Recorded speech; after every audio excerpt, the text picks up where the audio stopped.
Hello guys, welcome to my channel. তো guys, আজকের ভিডিওতে আপনাদেরকে জানিয়ে দেব পশ্চিমবঙ্গে প্রাইমারি টেট নিয়ে হাইকোর্টের বড় নির্দেশ। মাত্র 4 সপ্তাহ সময় দেওয়া হলো।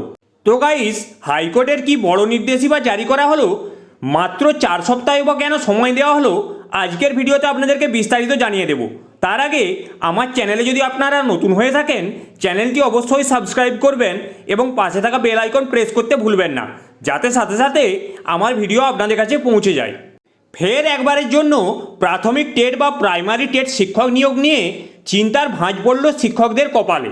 সম্প্রতি কিছুদিন আগেই হাইকোর্টের নির্দেশে চাকরি বাতিল হয়েছে 2016 সালের এসএসসি স্কুল সার্ভিস কমিশন পরীক্ষায় পাস করা চাকরিরত প্রায় 26,000 শিক্ষকের।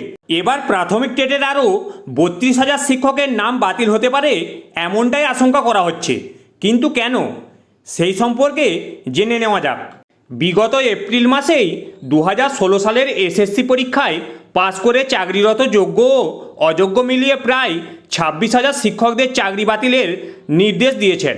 তবে এই নির্দেশের বিরোধিতা করে এসএসসি ও রাজ্য সরকার সুপ্রিম কোর্টের মামলাটি দায়ের করেছে। এখন এই মামলা সুপ্রিম কোর্টের বিচারাধীন। গত মঙ্গলবারের শুনানিতে সুপ্রিম কোর্টের তরফ থেকে 2016 সালের গোটা প্যানেল বাতিল ও সুদ সমেত বেতন ফেরত দেওয়ার যে নির্দেশ দিয়েছিল, হাইকোর্ট সেই নির্দেশের অন্তর্বর্তী স্থগিতাদেশ দিয়েছে জুন মাস পর্যন্ত।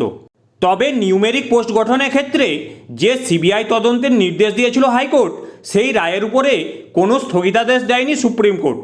তবে এরই মাঝে 2014 সালের প্রাইমারি টেট পরীক্ষায় পাস করে চাকরিরত 32,000 শিক্ষকদের চাকরি নিয়েও টানাটানি হওয়ার সম্ভাবনা তৈরি হয়েছে। জানা গিয়েছে প্রাথমিক নিয়োগেও নাকি ব্যাপক দুর্নীতি হয়েছে, বিপুল টাকার বিনিময়ে বিক্রি হয়েছে চাকরি। এসএসসি এর মতো 2014 সালের প্রাথমিক নিয়োগেও ব্যাপক দুর্নীতি হয়েছে বলে আদালতে জানিয়েছে সিবিআই।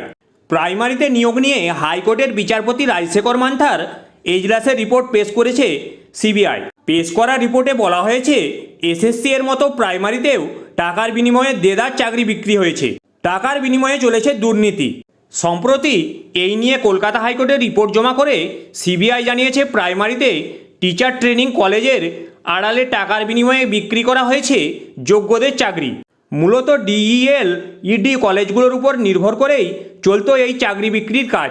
বিচারপতি মান্থার এজলাসে রিপোর্ট পেশ করে প্রাইমারি দুর্নীতির চক্র আরও খোলস করে বলেন সিবিআইয়ের দাবি, এই প্রাইমারি দুর্নীতি চক্রের মূল পাণ্ডা ছিল all Bengal teachers training achievers অ্যাসোসিয়েশনের প্রাক্তন প্রেসিডেন্ট, নিয়োগ দুর্নীতিতে ধৃত তাপস মণ্ডল। বহু কলেজের মালিকানা ছিল তার। সিবিআইয়ের দাবি, বিপুল টাকার বিনিময়ে প্রাইমারি টেট ফেলদের চাকরি বিক্রি করেছেন এই তাপস মণ্ডল। এই সব চাকরি প্রার্থীদের কাছ থেকে মোট 4,12,45,000 টাকা এজেন্ট মারফত নিয়েছে তাপস মণ্ডল, এমন বিস্ফোরক দাবি সিবিআইয়ের। সিবিআই আরও দাবি করেছে, প্রাইমারি টেট দুর্নীতিতে ধৃত কুন্তল ঘোষের সাথে হাত মিলিয়ে প্রাইমারিতে চাকরি বিক্রি করেছে তাপস মণ্ডল। চাকরি বিক্রির ক্ষেত্রে তাপস ও কুন্তলের যোগসূত্র পাওয়া গিয়েছে। সিবিআই জানিয়েছে, পরীক্ষা হওয়ার আগেই চাকরি বিক্রি করা হয়েছিল। যারা টাকা দিয়েছিল তাদের সাদা খাতা জমা দিতে বলা হয়েছিল, তারা সাদা খাতা জমা দিয়েই চাকরি পেয়েছে।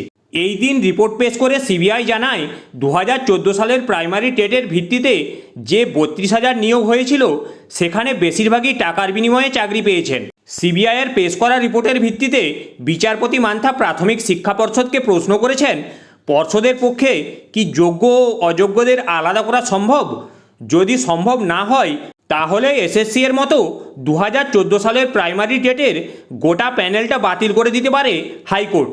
গত শুনানিতে এই বিষয়ে জবাব চেয়েছে হাইকোর্ট। পর্ষদকে আগামী 4 সপ্তাহের মধ্যে জবাব দিতে বলা হয়েছে হাইকোর্টে। এবারে এই 4 সপ্তাহ পরে কি হতে চলেছে, সেই নিয়ে চিন্তায় রয়েছেন হাজার হাজার শিক্ষকেরা। কারণ প্রাইমারি টেট পরীক্ষার উপরে ভিত্তি করে সকলের চাকরি পেয়েছে। এবারে যদি এই পরীক্ষারই কোনো যোগ্যতা না থাকে, তাহলে এই সকল শিক্ষকদের কি হবে? তো গাইস, এই ছিল আজকের আপডেট। ভিডিওটি যদি আপনাদের ভালো লেগে থাকে, অবশ্যই একটি লাইক করবেন।